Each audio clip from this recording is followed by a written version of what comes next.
Every single 90s kid has a dream to watch ये जवानी है दीवानी with their friends at least once in a life and waited it. कसं तर 3 महिन्यांपूर्वी कोकणातून परत येताना रेडी झालेला फार्म हाऊसवर जाण्याचा प्लॅन अचानक एस्टॅब्लिश करण्याचा योग आला आणि as usual without any planning आम्ही एकमेकांच्या भरवशावर निघालो. फार्म हाऊसवर जाऊन शेफ यज्ञाच्या हातची प्रॉन्स बिर्याणी खायची, मस्त चिल करायचं हे ठरल्यावर सर्वात आधी शॉपिंग करायला गेलो आणि तेव्हा मला रिअलाईज झालं this boys doesn't know anything about cooking.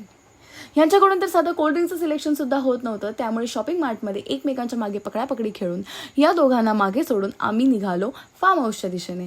नशीब या मुलाला भाजीची शॉपिंग करता येत होती, नाहीतर माझ्या भरोशावर सगळ्यांचा टप्पा आऊट झाला असता. वाटेत विधीला भेटून आम्ही पुढे निघालो. 6-7 तासाच्या डे आऊटसाठी आम्ही अखंड संसार घेऊन तिथे पोहोचलो होतो हे मात्र नक्की. रस्त्याचं काम चालू असल्यामुळे दुनिया भर का बोझ खुद के कंधों पे उठा के चप्पल को चिखल में डुबवा के बाहुबली पार्ट 3 का ऑडिशन दिला के we went to the farm house. बाकी सगळं पुढच्या पार्टमध्ये. टाटा.